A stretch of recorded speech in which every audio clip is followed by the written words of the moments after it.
ವೈದಿಕ ಜ್ಯೋತಿಷ್ಯ ಶಾಸ್ತ್ರದ ದ್ವಾದಶ ರಾಶಿಗಳಲ್ಲಿ ಒಂದು ರಾಶಿ ಆಗಿರುವಂತಹ ತುಲಾ ರಾಶಿಯವರ ಗುಣ ಸ್ವಭಾವ ವಿಶಿಷ್ಟವಾದದ್ದು. ಅವರದು ಸಾಮಸ್ಯ ಹಾಗೂ ಘನತೆಯ ವ್ಯಕ್ತಿತ್ವ. ವೈದಿಕ ಜ್ಯೋತಿಷ್ಯ ಶಾಸ್ತ್ರದ ಪ್ರಕಾರ ಒಬ್ಬ ಮನುಷ್ಯನ ವ್ಯಕ್ತಿತ್ವ ಅಥವಾ ಆತ ಮಾಡುವಂತಹ ಕಾರ್ಯಚಟುವಟಿಕೆಗಳು ಆತನ ರಾಶಿಗೆ ಸಂಬಂಧಪಟ್ಟಂತಹ ಗ್ರಹಗಳು ಹಾಗೂ ನಕ್ಷತ್ರಗಳ ಪ್ರಭಾವದಿಂದಲೂ ಕೂಡ ವಿಭಿನ್ನವಾಗಿರುತ್ತದೆ. ತುಲಾ ರಾಶಿಯವರಿಗೆ ಈ ಸಂವತ್ಸರ ಅತ್ಯಂತ ಮಂಗಳಕರ ವರ್ಷ. ಗ್ರಹಗಳ ಶುಭ ಪ್ರಭಾವವು ಎಲ್ಲಾ ಕ್ಷೇತ್ರಗಳಲ್ಲಿ ಅಭಿವೃದ್ಧಿ, ಸಂತೋಷ ಮತ್ತು ಸಂಪತ್ತು ತರುತ್ತದೆ.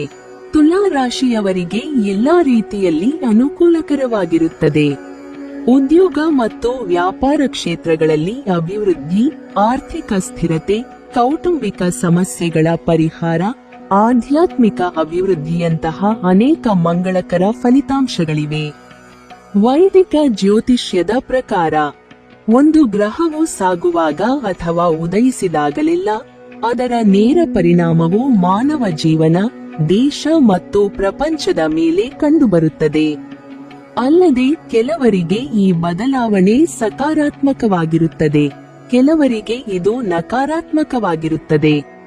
ಛಾಯಾಗ್ರಹವಾದ ಕೇತು ಸೂರ್ಯನಿಂದ ಆಳಲ್ಪಡುವ ಸಿಂಹ ರಾಶಿಯನ್ನು ಪ್ರವೇಶಿಸಲಿದೆ. ಕೇತು ಗ್ರಹವು ಸುಮಾರು 18 ತಿಂಗಳುಗಳ ನಂತರ ಸಂಚಾರ ಮಾಡಲಿದೆ. ಕೇತುವಿನ ಸಂಚಾರದ ಪರಿಣಾಮವು ಎಲ್ಲಾ ರಾಶಿಚಕ್ರ ಚಿಹ್ನೆಗಳ ಮೇಲೂ ಇರುತ್ತದೆ. ಕೇತು ಗ್ರಹದ ರಾಶಿಚಕ್ರದಲ್ಲಿನ ಬದಲಾವಣೆಯು ನಿಮಗೆ ಸಕಾರಾತ್ಮಕವಾಗಲಿದೆ, ಏಕೆಂದರೆ ಕೇತು ಗ್ರಹವು ನಿಮ್ಮ ರಾಶಿಯಿಂದ ಆದಾಯ ಮತ್ತು ಲಾಭದ ಸ್ಥಾನಕ್ಕೆ ಸಾಗಲಿದೆ. ಆದ್ದರಿಂದ ಈ ಅವಧಿಯಲ್ಲಿ ನಿಮ್ಮ ಆದಾಯದಲ್ಲಿ ಅಗಾಧವಾದ ಬೆಳವಣಿಗೆಯನ್ನು ನೀವು ನೋಡುತ್ತೀರಿ. ಹಠಾತ್ ಆರ್ಥಿಕ ಲಾಭ ಮತ್ತು ಸಿಲುಕಿಕೊಂಡ ಹಣ ಮರಳುವ ಸಾಧ್ಯತೆಗಳಿವೆ. ಹಣಕಾಸಿನ ಯೋಜನೆಗಳು ಯಶಸ್ವಿಯಾಗುತ್ತವೆ ಮತ್ತು ಆರ್ಥಿಕ ಸ್ಥಿತಿ ಬಲವಾಗಿರುತ್ತದೆ. ಆದಾಯದಲ್ಲಿ ಹೆಚ್ಚಳ, ಹೂಡಿಕೆಗಳಿಂದ ಲಾಭ ಮತ್ತು ಸರ್ಕಾರಿ ಯೋಜನೆಗಳ ಪ್ರಯೋಜನಗಳ ಸೂಚನೆಗಳು ಇವೆ. ಮಾರ್ಚ್ನಲ್ಲಿ ಶನಿ ಬಲ ಹಾಗೂ ಮೇ ತಿಂಗಳಲ್ಲಿ ಗುರು ಬಲ ಇರುವುದರಿಂದಾಗಿಯೂ ಕೂಡ ತುಲಾ ರಾಶಿಯವರು ಹೊಸ ವರ್ಷದಲ್ಲಿ ಉದ್ಯೋಗ ವ್ಯವಹಾರಗಳಲ್ಲಿ ಉತ್ತಮ ಫಲಿತಾಂಶ ಪಡೆದುಕೊಳ್ಳುವುದು ಖಚಿತವಾಗಿದೆ. ಉದ್ಯೋಗದಲ್ಲಿ ಸಾಧನೆ ಮಾಡೋದಕ್ಕೆ ಮೇ ತಿಂಗಳ ನಂತರದ ಸಮಯ ಅತ್ಯಂತ ಪೂರಕವಾಗಿದ್ದು, ಒಂದು ವೇಳೆ ನೀವು ಕೆಲಸ ಇಲ್ಲದೆ ಅಲೆದಾಡುತ್ತಿದ್ದರೆ ನಿಮ್ಮ ನೆಚ್ಚಿನ ಕೆಲಸ ಕೂಡ ದೊರಕಲಿದೆ.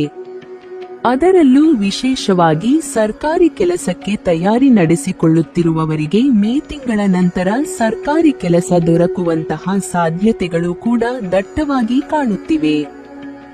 ಗ್ರಹಗತಿಗಳು ಕೂಡ ನಿಮಗೆ ಅನುಕೂಲಕರ ಪರಿಸ್ಥಿತಿಯನ್ನು ಹಿಡಿಯುವ ವರ್ಷ ನಿರ್ಮಾಣ ಮಾಡಿಕೊಡುವುದರಿಂದಾಗಿ ಪ್ರತಿಯೊಂದು ಪರಿಸ್ಥಿತಿಗಳು ಕೂಡ ನಿಮಗೆ ಅನುಕೂಲಕರವಾಗಿರಲಿ ಎನ್ನುವುದರಲ್ಲಿ ಯಾವುದೇ ಅನುಮಾನವಿಲ್ಲ. ತುಲಾ ರಾಶಿಯ ಆಡಳಿತ ಗ್ರಹ ಶುಕ್ರ. ಶುಕ್ರವು ಕಲೆ, ಪ್ರೀತಿ, ಸೌಂದರ್ಯ, ಅದೃಷ್ಟ, ಮೋಡಿ ಮತ್ತು ಭೌತಿಕ ಸಂಪತ್ತು ಕೊಡುವ ಗ್ರಹ. ಈ ಕಾರಣಕ್ಕಾಗಿ ತುಲಾ ರಾಶಿಗೆ ಸೇರಿದವರು ಉತ್ತಮ ಸಂಗೀತಗಾರರು ಮತ್ತು ಕಲಾ ಪ್ರೇಮಿಗಳು ಆಗಿರುತ್ತಾರೆ. ಕಲೆಗಳಲ್ಲಿ ಆಸಕ್ತಿ ಇರುತ್ತದೆ. ಬೌದ್ಧಿಕವಾಗಿಯೂ ಉತ್ತಮ ಸಾಮರ್ಥ್ಯ ಪ್ರದರ್ಶಿಸುತ್ತಾರೆ. ಯಾವುದೇ ರೀತಿಯ ಜ್ಞಾನವನ್ನು ಸುಲಭವಾಗಿ ಪಡೆದುಕೊಳ್ಳುವ ಸಾಮರ್ಥ್ಯ ಹೊಂದಿದ್ದಾರೆ. ಆದರ್ಶದ ಹಾದಿಯಲ್ಲಿ ನಡೆಯುವ ಬುದ್ಧಿವಂತರಾಗಿರುತ್ತಾರೆ. ತುಲಾ ರಾಶಿಯವರು ಸಮತೋಲಿತ ನಡವಳಿಕೆಯನ್ನು ಹೊಂದಿರುತ್ತಾರೆ. ಸಂಘರ್ಷ ನಿರ್ವಹಣೆಯಲ್ಲಿ ಸಮಾಧಾನಪಡಿಸುವುದರಲ್ಲಿ ನುರಿತವರು. ನ್ಯಾಯಪರ ಮನೋಭಾವ ಹೊಂದಿರುತ್ತಾರೆ. ನ್ಯಾಯಯುತವಾಗಿ ಹೋರಾಡುವ ಮೂಲಕ ಮತ್ತು ಜೀವನವನ್ನು ನಡೆಸುವ ಮೂಲಕ ತಮ್ಮ ಗುರಿಗಳನ್ನು ಸಾಧಿಸುತ್ತಾರೆ. ಇವರ ಬದುಕು ಕಲಾತ್ಮಕ ವೈಶಿಷ್ಟ್ಯಗಳಿಂದ ತುಂಬಿರುತ್ತದೆ. ಸಾಮಾಜಿಕ ಬದುಕಿನಲ್ಲಿ ಶ್ರೀಮಂತರು. ಸಂಘರ್ಷ ಮತ್ತು ಘರ್ಷಣೆಯನ್ನು ತಪ್ಪಿಸಲು ತಮ್ಮಿಂದ ಆದ ಎಲ್ಲ ಪ್ರಯತ್ನ ಮಾಡುತ್ತಾರೆ.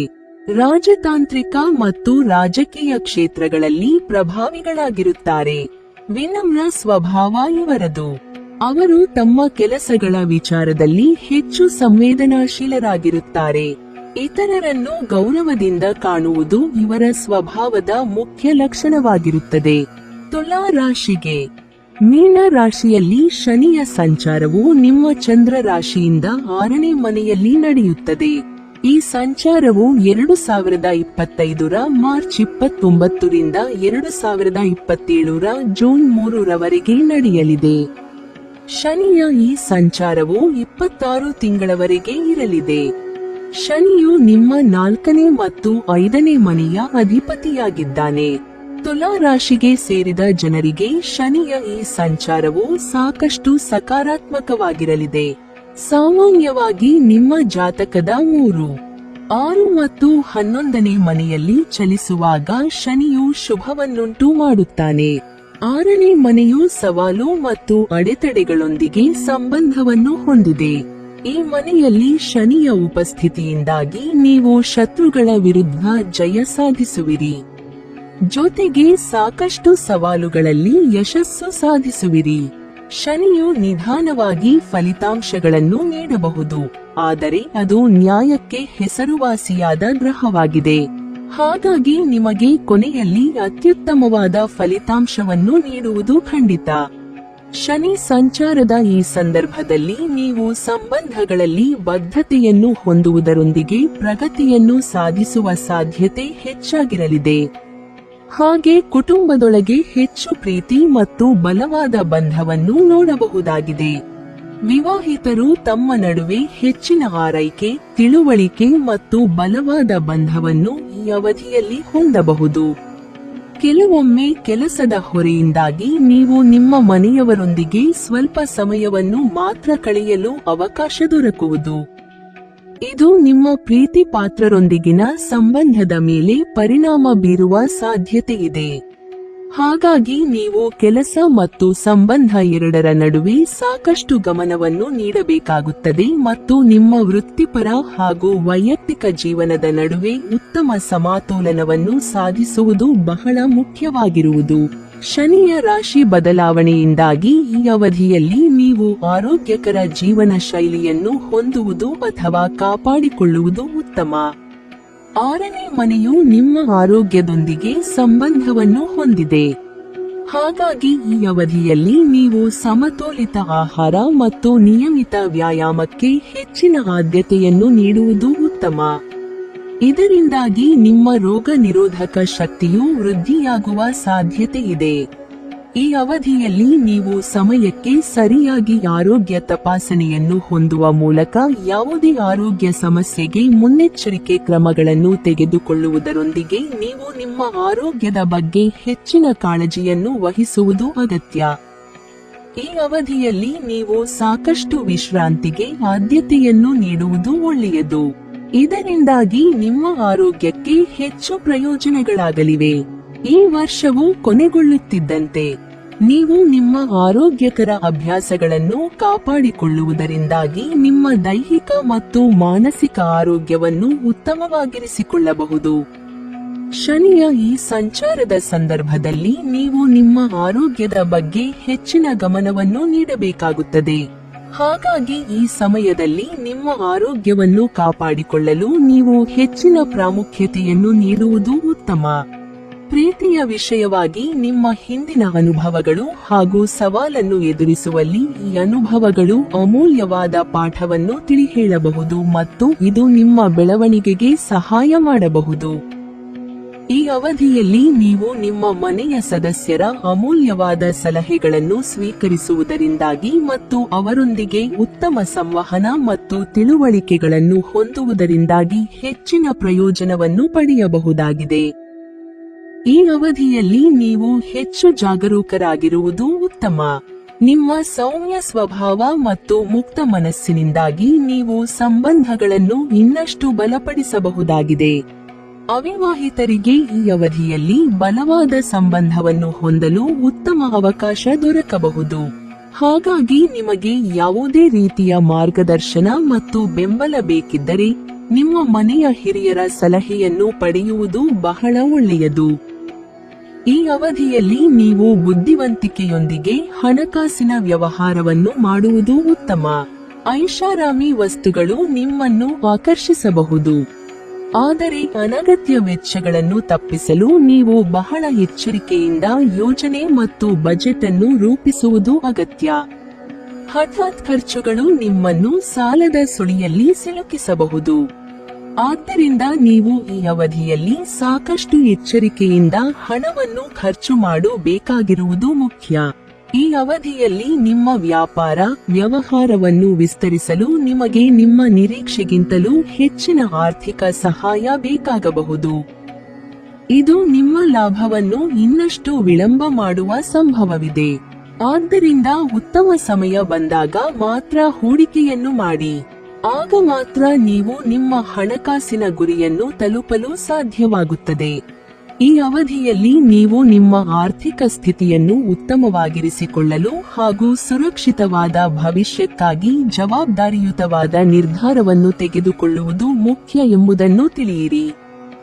ಹೊಸ ಸಂವತ್ಸರವು ತುಲಾ ರಾಶಿಗೆ ಸೇರಿದ ಜನರಿಗೆ ಉತ್ತಮವಾಗಿರಲಿದೆ, ಏಕೆಂದರೆ ಈ ಸಂವತ್ಸರವು ಆರಂಭದಲ್ಲಿ ನಿಮಗೆ ಶುಭವನ್ನುಂಟು ಮಾಡುವುದು. ಅಕ್ಟೋಬರ್ನಲ್ಲಿ ಸೂರ್ಯನ ಸಂಚಾರದಿಂದಾಗಿ ತುಲಾ ರಾಶಿಗೆ ಸೇರಿದ ಜನರು ತಮ್ಮ ಆರೋಗ್ಯದ ಬಗ್ಗೆ ಹೆಚ್ಚಿನ ಕಾಳಜಿಯನ್ನು ವಹಿಸಬೇಕು. ಆಗ ಮಾತ್ರ ನಿಮ್ಮ ಆರೋಗ್ಯ ಉತ್ತಮವಾಗಿರುವುದು. ಸಂವತ್ಸರವು ಆರಂಭದಲ್ಲಿ ನಿಮಗೆ ಮಾನಸಿಕ ಒತ್ತಡ ಉಂಟಾಗಬಹುದು. ಹಾಗಾಗಿ ಸಾಕಷ್ಟು ಯೋಚನೆ ಮಾಡುವುದನ್ನು ಕಡಿಮೆ ಮಾಡಿ. ಆರ್ಥಿಕ ವಿಷಯವಾಗಿ ಈ ಸಂವತ್ಸರವು ಆರಂಭವು ನಿಮಗೆ ಉತ್ತಮವಾಗಿರುವುದು. ಬುಧನ ಸಂಚಾರದಿಂದಾಗಿ ನವೆಂಬರ್ ನಂತರ ನಿಮ್ಮ ಸಂಗಾತಿಯೊಂದಿಗಿನ ನಿಮ್ಮ ಸಂಬಂಧ ಉತ್ತಮವಾಗಿರುವುದು. ಈ ಅವಧಿಯಲ್ಲಿ ನೀವು ನಿಮ್ಮ ಸಂಗಾತಿಯೊಂದಿಗೆ ಧಾರ್ಮಿಕ ಕ್ಷೇತ್ರಕ್ಕೆ ಪ್ರಯಾಣಿಸುವ ಬಗ್ಗೆ ಯೋಜನೆಯನ್ನು ರೂಪಿಸುವಿರಿ. ತುಲಾ ರಾಶಿಯ 6ನೇ ಮನೆಯು ಸೇವಾ ಆಧಾರಿತ ವೃತ್ತಿಗಳನ್ನು ಪ್ರತಿನಿಧಿಸುತ್ತದೆ. ಆದ್ದರಿಂದ ಈ ಅವಧಿಯಲ್ಲಿ ನೀವು ಹೆಚ್ಚಿನ ಕೆಲಸದ ಹೊರೆಯನ್ನು ಹೊಂದುವ ಸಾಧ್ಯತೆ ಇರಲಿದೆ. ಆದರೆ ಇದು ನಿಮ್ಮ ಜೀವನದ ಬೆಳವಣಿಗೆಗೆ ಸಾಕಷ್ಟು ಸಹಾಯ ಮಾಡಬಹುದು. ವಿಶೇಷವಾಗಿ ನಿಮ್ಮ ಕಠಿಣ ಪರಿಶ್ರಮದಿಂದಾಗಿ ಉತ್ತಮ ಪ್ರತಿಫಲ ಹಾಗೂ ಪ್ರಗತಿಯನ್ನು ಬಯಸುವವರಿಗೆ ಹೆಚ್ಚಿನ ಲಾಭ ದೊರಕಲಿದೆ. ಈ ಸಮಯದಲ್ಲಿ ನಿಮ್ಮ ವೃತ್ತಿ ಜೀವನದ ಉತ್ತಮ ಗುರಿಯನ್ನು ತಲುಪಲು ಸಾಕಷ್ಟು ಅವಕಾಶಗಳು ದೊರಕಬಹುದು. ಈ ಸಮಯದಲ್ಲಿ ನೀವು ಹೊಸ ಕೌಶಲ್ಯಗಳನ್ನು ಕಲಿಯುವ ಕಡೆಗೆ ಹೆಚ್ಚಿನ ಗಮನ ಹರಿಸುವುದು ಮುಖ್ಯ. ಈ ಸಮಯದಲ್ಲಿ ನೀವು ಸವಾಲುಗಳ ಬಗ್ಗೆ ಹೆಚ್ಚು ಜಾಗರೂಕರಾಗಿರುವುದು ಅಗತ್ಯ. ಈ ಅವಧಿಯಲ್ಲಿ ನಿಮ್ಮ ಶತ್ರುಗಳು ಹೆಚ್ಚು ಶಕ್ತಿಶಾಲಿಯಾಗಿ ಕಂಡರು. ನೀವು ಅವರ ವಿರುದ್ಧ ಜಯಶಾಲಿಗಳಾಗುವಿರಿ. ಈ ಸಮಯದಲ್ಲಿ ನೀವು ವೃತ್ತಿ ಜೀವನದಲ್ಲಿ ಅತ್ಯುತ್ತಮವಾದ ಸಾಧನೆಯನ್ನು ಮಾಡಲು ನಿಮ್ಮ ಸಾಮರ್ಥ್ಯಕ್ಕೆ ಅನುಗುಣವಾಗಿ ಜವಾಬ್ದಾರಿಗಳನ್ನು ಉತ್ತಮವಾಗಿ ನಿಭಾಯಿಸುವ ಮೂಲಕ ಕೆಲಸವನ್ನು ಶ್ರದ್ಧೆಯಿಂದ ಮಾಡುವುದು ಒಳಿತು. ಹೊಸ ಸಂವತ್ಸರದಲ್ಲಿ ತುಲಾ ರಾಶಿಗೆ ಸೇರಿದ ಜನರ ಆರ್ಥಿಕ ಪರಿಸ್ಥಿತಿಯು ಉತ್ತಮವಾಗಿರುವುದು. ಅದರಲ್ಲೂ ಸಂವತ್ಸರದ ಆರಂಭದ ತಿಂಗಳಾದ ಏಪ್ರಿಲ್ ನಿಮ್ಮ ಆರ್ಥಿಕ ಪರಿಸ್ಥಿತಿ ಸಾಕಷ್ಟು ಬಲದಿಂದಿರುವುದು. ಹಾಗಾಗಿ ಈ ಸಮಯದಲ್ಲಿ ನೀವು ಅತ್ಯಂತ ಹೆಚ್ಚಿನ ಲಾಭವನ್ನು ಲಕ್ಷ್ಮೀ ಕೃಪೆಯಿಂದಾಗಿ ಪಡೆಯುವಿರಿ. ಇದರ ನಂತರ ಜುಲೈನಲ್ಲಿ ನೀವು ಬೇರೆ ಬೇರೆ ವಿಧಾನಗಳಿಂದ ಹಣವನ್ನು ಸಂಪಾದಿಸುವಿರಿ. ಆದರೆ ಸಂವತ್ಸರದಲ್ಲಿ ಪೂರ್ತಿ ನೀವು ನಿಮ್ಮ ಖರ್ಚನ್ನು ನಿಯಂತ್ರಿಸುವುದು ಉತ್ತಮ. ಇಲ್ಲದಿದ್ದರೆ ನಿಮ್ಮ ಖರ್ಚುಗಳು ನಿಮ್ಮ ಆರ್ಥಿಕ ಸಂಕಷ್ಟಕ್ಕೆ ಕಾರಣವಾಗಬಹುದು. ಹಾಗಾಗಿ ಹಣಕ್ಕೆ ಸಂಬಂಧಿಸಿದಂತೆ ನೀವು ಉತ್ತಮ ಯೋಜನೆಗಳನ್ನು ಮಾಡುವುದರೊಂದಿಗೆ ಉಳಿತಾಯ ಮತ್ತು ಖರ್ಚನ್ನು ಮಾಡುವುದು ಉತ್ತಮ. ನೀವು ಹೂಡಿಕೆ ಮಾಡಬೇಕು ಎಂದು ಯೋಚಿಸುತ್ತಿದ್ದರೆ ತಿಳಿದವರು ಮತ್ತು ಹಿರಿಯರ ಸಲಹೆಯನ್ನು ಪಡೆಯುವುದು ಒಳ್ಳೆಯದು. ಗ್ರಹಗಳ ಚಲನೆಯಿಂದಾಗಿ ನೀವು ಎಲ್ಲಾ ರೀತಿಯ ಆರ್ಥಿಕ ಸಮಸ್ಯೆಗಳಿಗೆ ಪರಿಹಾರವನ್ನು ಕಂಡುಕೊಳ್ಳುವಿರಿ. ನೀವು ಎಲ್ಲಿಯಾದರೂ ಹಣವನ್ನು ಕಳೆದುಕೊಂಡಿದ್ದರೆ ಅವೆಲ್ಲವೂ ನಿಮಗೆ ವಾಪಸ್ಸು ಬರಬಹುದು. ಹಾಗಾಗಿ ಏಪ್ರಿಲ್ ನಂತರ ನೀವು ಹಣಕ್ಕೆ ಸಂಬಂಧಿಸಿದಂತೆ ಯಾವುದೇ ನಿರ್ಧಾರವನ್ನು ತೆಗೆದುಕೊಳ್ಳದೆ ಇರುವುದು ಉತ್ತಮ. ಇಲ್ಲದಿದ್ದರೆ ನಷ್ಟ ಸಂಭವಿಸಬಹುದು. ವರ್ಷದ ಕೊನೆಯ 2 ತಿಂಗಳಾದ ಅಕ್ಟೋಬರ್ ಮಧ್ಯದಿಂದ ನವೆಂಬರ್ ಮಧ್ಯದವರೆಗೆ ನಿಮ್ಮ ಜಾತಕದ 2ನೇ ಮನೆಯ ಅಧಿಪತಿಯು 9ನೇ ಮನೆಗೆ ಚಲಿಸುವನು. ಹಾಗಾಗಿ ನೀವು ಎಲ್ಲಾ ರೀತಿಯ ಆರ್ಥಿಕ ಸಮಸ್ಯೆಗಳಿಗೆ ಪರಿಹಾರವನ್ನು ಕಂಡುಕೊಳ್ಳುವಿರಿ. ಜೊತೆಗೆ ನಿಮಗೆ ಆರ್ಥಿಕ ಲಾಭವಾಗುವ ಸಂಭವವಿದೆ. ಹಾಗೆ ವೃತ್ತಿ ಮತ್ತು ವ್ಯವಹಾರಕ್ಕೆ ಸಂಬಂಧಿಸಿದಂತೆ ನೀವು ಹಣವನ್ನು ಗಳಿಸುವುದರಲ್ಲಿ ಯಶಸ್ಸು ಕಾಣುವಿರಿ. ಈ ಅವಧಿಯು ತುಲಾ ರಾಶಿಗೆ ಸೇರಿದ ವಿದ್ಯಾರ್ಥಿಗಳ ಶೈಕ್ಷಣಿಕ ಬೆಳವಣಿಗೆಗೆ ಸಾಕಷ್ಟು ಸಕಾರಾತ್ಮಕವಾಗಿರಲಿದೆ. ಈ ಅವಧಿಯಲ್ಲಿ ನೀವು ಕಠಿಣ ಪರಿಶ್ರಮವನ್ನು ಪಡುವುದರಿಂದ ಮತ್ತು ಎಚ್ಚರಿಕೆಯೊಂದಿಗೆ ಯೋಜನೆಯನ್ನು ರೂಪಿಸುವ ಮೂಲಕ ದೃಢ ನಿಶ್ಚಯವನ್ನು ಹೊಂದುವುದರಿಂದ ನಿಮ್ಮ ಆಸೆ ಆಕಾಂಕ್ಷೆಗಳನ್ನು ಈಡೇರಿಸುವ ಸಾಮರ್ಥ್ಯವನ್ನು ಸಾಧಿಸುವಿರಿ. ಈ ಅವಧಿಯಲ್ಲಿ ನೀವು ನಿಮ್ಮ ಸೃಜನಶೀಲತೆ ಮತ್ತು ಹೊಸ ಆಲೋಚನೆಗಳನ್ನು ಇನ್ನಷ್ಟು ಹೆಚ್ಚಿಸಬಹುದಾಗಿದೆ ಹಾಗೂ ನಿಮ್ಮ ಕೌಶಲ್ಯಗಳಿಂದ ಇತರರನ್ನು ಆಕರ್ಷಿಸಬಹುದಾಗಿದೆ. ಉನ್ನತ ಶಿಕ್ಷಣವನ್ನು ಪಡೆಯಬೇಕೆಂದಿರುವ ಈ ರಾಶಿಗೆ ಸೇರಿದ ವಿದ್ಯಾರ್ಥಿಗಳಿಗೆ ಈ ಅವಧಿಯು ಸಕಾರಾತ್ಮಕವಾಗಿರಲಿದೆ. ಆದರೆ ಯಶಸ್ವಿಗಾಗಿ ನಿರಂತರ ಪ್ರಯತ್ನ ಮತ್ತು ಕಠಿಣ ಪರಿಶ್ರಮ ಬಹಳಷ್ಟು ಅಗತ್ಯವಿರುವುದು ಎಂಬುದನ್ನು ನೆನಪಿಟ್ಟುಕೊಳ್ಳುವುದು ಮುಖ್ಯ, ಏಕೆಂದರೆ ವೈಯಕ್ತಿಕ ಅನುಭವಗಳು ವಿವಿಧ ಅಂಶಗಳನ್ನು ಅವಲಂಬಿಸಿ ಬದಲಾಗಬಹುದು. ಈ ರಾಶಿಗೆ ಸೇರಿದ ವಿದ್ಯಾರ್ಥಿಗಳು ನೀಟ್ ಅಥವಾ ಇತರೆ ಸ್ಪರ್ಧಾತ್ಮಕ ಪರೀಕ್ಷೆಗಳಲ್ಲಿ ಯಶಸ್ಸು ಕಾಣುವ ಸಾಧ್ಯತೆ ಈ ಅವಧಿಯಲ್ಲಿ ಹೆಚ್ಚಾಗಿರಬಹುದು. ಹೊಸ ಸಂವತ್ಸರವು ತುಲಾ ರಾಶಿಗೆ ಸೇರಿದ ಜನರಿಗೆ ಜೀವನದಲ್ಲಿ ಉತ್ತಮ ಫಲಗಳನ್ನು ನೀಡುವುದು. ಸಂವತ್ಸರ ಆರಂಭದಲ್ಲಿ ನೀವು ಕೆಲವು ಸವಾಲುಗಳನ್ನು ಎದುರಿಸಬಹುದು. ಈ ಅವಧಿಯಲ್ಲಿ ನೀವು ನಿಮ್ಮ ಮನೆ ಮತ್ತು ಸಂಗಾತಿಯನ್ನು ಒಗ್ಗೂಡಿಸುವಲ್ಲಿ ಹೆಚ್ಚಿನ ಪರಿಶ್ರಮವನ್ನು ಪಡುವಿರಿ. ಆದರೆ ಮೇಯಿಂದ ಜುಲೈವರೆಗಿನ ಅವಧಿಯಲ್ಲಿ ನೀವು ನಿಮ್ಮ ಸಂಗಾತಿಯ ಸಂಪೂರ್ಣ ಬೆಂಬಲವನ್ನು ಪಡೆಯುವಿರಿ. ಜೊತೆಗೆ ನೀವು ನಿಮ್ಮ ಗಂಡನ ಮನೆಯವರಿಂದ ಉಡುಗೊರೆಯನ್ನು ಪಡೆಯುವ ಯೋಗವಿದೆ. ಜೂನ್ ಮತ್ತು ಜುಲೈ ತಿಂಗಳಲ್ಲಿ ನೀವು ಸಾಕಷ್ಟು ಎಚ್ಚರಿಕೆಯಿಂದ ಇರಬೇಕು. ಈ ಅವಧಿಯಲ್ಲಿ ನೀವು ನಿಮ್ಮ ಸಂಗಾತಿಯೊಂದಿಗೆ ಜಗಳ ಅಥವಾ ವಾದ ವಿವಾದ ಮಾಡುವ ಸಾಧ್ಯತೆಯಿದೆ. ಸೆಪ್ಟೆಂಬರ್ ತಿಂಗಳಿನಲ್ಲಿ ನೀವು ನಿಮ್ಮ ಸಂಗಾತಿಯೊಂದಿಗಿನ ಎಲ್ಲಾ ಮನಸ್ತಾಪ ಮತ್ತು ತಪ್ಪು ತಿಳುವಳಿಕೆಗಳನ್ನು ದೂರ ಮಾಡುವಿರಿ. ಜೊತೆಗೆ ನಿಮ್ಮಿಬ್ಬರ ನಡುವಿನ ಅನ್ಯೋನ್ಯತೆ ಹೆಚ್ಚಾಗುವುದು. ಇದರೊಂದಿಗೆ ನಿಮ್ಮಿಬ್ಬರ ನಡುವಿನ ನಂಬಿಕೆಯು ವೃದ್ಧಿಯಾಗುವುದು. ಡಿಸೆಂಬರ್ ತಿಂಗಳಿನಲ್ಲಿ ಸಂಗಾತಿಯೊಂದಿಗೆ ಧಾರ್ಮಿಕ ಸ್ಥಳಕ್ಕೆ ಪ್ರಯಾಣಿಸುವಿರಿ. ಈ ಅವಧಿಯಲ್ಲಿ ನಿಮ್ಮಿಬ್ಬರ ನಡುವಿನ ಸಂಬಂಧ ಸಾಕಷ್ಟು ಬಲಗೊಳ್ಳಲಿದೆ. ನವವಿವಾಹಿತರು ಈ ಸಮಯದಲ್ಲಿ ಸಂತಾನ ಭಾಗ್ಯ ಪಡೆಯುವ ಯೋಗವಿದೆ. ತುಲಾ ರಾಶಿಗೆ ಸೇರಿದ ಜನರು ತಮ್ಮ ಪ್ರೀತಿಯ ಜೀವನದಲ್ಲಿ ಸಕಾರಾತ್ಮಕ ಫಲಗಳನ್ನು ಪಡೆಯುವರು.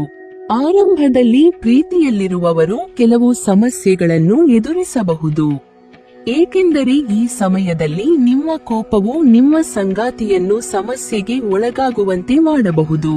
ಮಂಗಳನ ಸ್ಥಾನದಲ್ಲಿ ಬದಲಾವಣೆಯು ನಡೆಯುವುದರಿಂದಾಗಿ ನೀವು ಸ್ವಲ್ಪ ಸಕಾರಾತ್ಮಕ ಫಲಿತಾಂಶಗಳನ್ನು ಪಡೆಯುವಿರಿ. ಈ ಅವಧಿಯಲ್ಲಿ ನಿಮ್ಮಿಬ್ಬರ ನಡುವಿನ ವಿಶ್ವಾಸ ಹೆಚ್ಚಾಗುವುದು. ಇದರಿಂದಾಗಿ ನೀವು ಉತ್ತಮ ಸಂಬಂಧವನ್ನು ಹೊಂದುವಿರಿ. ಈ ಸಮಯದಲ್ಲಿ ನೀವು ನಿಮ್ಮ ಸಂಗಾತಿಯೊಂದಿಗೆ ಪ್ರೇಮ ವಿವಾಹವಾಗುವ ಬಗ್ಗೆ ನಿರ್ಧಾರವನ್ನು ತೆಗೆದುಕೊಳ್ಳಬಹುದಾಗಿದೆ. ಈ ಸಮಯದಲ್ಲಿ ನೀವು ಪರಸ್ಪರ ಉತ್ತಮವಾಗಿ ಮಾತುಕತೆಯನ್ನು ನಡೆಸುವಿರಿ. ಅಕ್ಟೋಬರ್ನಿಂದ ನವೆಂಬರ್ ಒಳಗೆ ನಿಮಗೆ ಶುಭವಾಗಿರಲಿದೆ. ಈ ಅವಧಿಯಲ್ಲಿ ನಿಮಗೆ ವಿವಾಹ ಯೋಗ ಕೂಡಿ ಬರುವುದು. ವರ್ಷದ ಕೊನೆಯ ತಿಂಗಳಿನಲ್ಲಿ ನಿಮ್ಮ ಪ್ರೀತಿಯ ಜೀವನದಲ್ಲಿ ಪ್ರೀತಿ ಹೆಚ್ಚಾಗುವುದು. ಹಾಗಾಗಿ ನೀವು ನಿಮ್ಮ ಸಂಗಾತಿಯೊಂದಿಗೆ ಪ್ರಯಾಣಿಸುವ ಬಗ್ಗೆ ಯೋಜನೆಯನ್ನು ರೂಪಿಸುವಿರಿ. ವೃತ್ತಿ ಜೀವನಕ್ಕೆ ಸಂಬಂಧಿಸಿದಂತೆ ತುಲಾ ರಾಶಿಗೆ ಸೇರಿದ ಜನರಿಗೆ ಉತ್ತಮವಾಗಿರುವುದು. ಮೊದಲ ಮಾಸದಲ್ಲಿ ನೀವು ವೃತ್ತಿ ಜೀವನದಲ್ಲಿ ಯಶಸ್ಸು ಗಳಿಸುವಿರಿ. ವ್ಯಾಪಾರವನ್ನು ಮಾಡುವ ಜನರಿಗೆ ಈ ಸಮಯದಲ್ಲಿ ಸಾಕಷ್ಟು ಲಾಭವಾಗಲಿದೆ. ನೀವು ಹೊಸ ವ್ಯಾಪಾರ ವ್ಯವಹಾರವನ್ನು ಶುರು ಮಾಡಬೇಕೆಂದಿದ್ದರೆ ನಿಮಗೆ ಉತ್ತಮವಾಗಿರುವುದು. ಜೊತೆಗೆ ಈಗಾಗಲೇ ಕೆಲಸ ಮಾಡುತ್ತಿರುವವರಿಗೆ ಈ ಅವಧಿಯಲ್ಲಿ ಬಡ್ತಿಯನ್ನು ಪಡೆಯುವ ಯೋಗವಿದೆ. ಇದರಿಂದಾಗಿ ನಿಮ್ಮ ಸಂಬಳವೂ ಸಹ ಹೆಚ್ಚಾಗಬಹುದು. ನಿಮ್ಮ ಜಾತಕದಲ್ಲಿನ 5ನೇ ಮತ್ತು 4ನೇ ಮನೆಯಲ್ಲಿ ಚಲಿಸುತ್ತಿರುವ ಗ್ರಹಗಳು ನೀವು ಹೆಚ್ಚು ಕಠಿಣ ಪರಿಶ್ರಮ ಪಡುವಂತೆ ಮಾಡುವುದು. ಇದರಿಂದ ನೀವು ಉತ್ತಮ ಫಲಿತಾಂಶಗಳನ್ನು ಪಡೆಯುವಿರಿ. ಹಾಗಾಗಿ ಈ ಸಮಯದಲ್ಲಿ ನೀವು ನಿಮ್ಮ ಸೋಮಾರಿತನವನ್ನು ದೂರವಿರಿಸಿ ಹೆಚ್ಚು ಕಠಿಣ ಪರಿಶ್ರಮ ಪಡುವುದು ಉತ್ತಮ. ಪಾಲುದಾರಿಕೆಯಲ್ಲಿ ವ್ಯವಹಾರ ಮಾಡುವ ಜನರು ತಮ್ಮ ಪಾಲುದಾರರೊಂದಿಗೆ ಉತ್ತಮ ಸಂಬಂಧವನ್ನು ಹೊಂದುವ ಬಗ್ಗೆ ಪ್ರಯತ್ನ ಪಡಬೇಕು. ಸೆಪ್ಟೆಂಬರ್, ಅಕ್ಟೋಬರ್ ಮತ್ತು ನವೆಂಬರ್ ತಿಂಗಳ ಅವಧಿಯಲ್ಲಿ ಕೆಲಸವನ್ನು ಮಾಡುವ ಜನರು ತಮ್ಮ ಜೀವನದಲ್ಲಿ ಸಾಕಷ್ಟು ಬದಲಾವಣೆಗಳನ್ನು ಹೊಂದುವರು. ಈ ಅವಧಿಯಲ್ಲಿ ನೀವು ನಿಮ್ಮ ಹಿರಿಯ ಅಧಿಕಾರಿಗಳೊಂದಿಗೆ ವಾದ ವಿವಾದ ಅಥವಾ ಜಗಳವಾಡುವ ಸಾಧ್ಯತೆಯಿದೆ. ಆದರೆ ಇವೆಲ್ಲವೂ ಡಿಸೆಂಬರ್ ಕೊನೆಯಲ್ಲಿ ಕೊನೆಗೊಳ್ಳುವುದು. ಜೊತೆಗೆ ನೀವು ನಿಮ್ಮ ಸಂಬಂಧವನ್ನು ಉತ್ತಮವಾಗಿರಿಸುವಲ್ಲಿ ಯಶಸ್ಸನ್ನು ಗಳಿಸಿರಿ. ನೀವು ವಿದೇಶಿ ವ್ಯವಹಾರವನ್ನು ಮಾಡುತ್ತಿದ್ದರೆ ನಿಮಗೆ ಮೇಯಿಂದ ನವೆಂಬರ್ ತಿಂಗಳಿನ ಅವಧಿಯು ಅತ್ಯುತ್ತಮವಾಗಿರುವುದು. ಈ ಅವಧಿಯಲ್ಲಿ ನಿಮಗೆ ವಿದೇಶಕ್ಕೆ ಪ್ರಯಾಣಿಸುವ ಯೋಗವಿದೆ.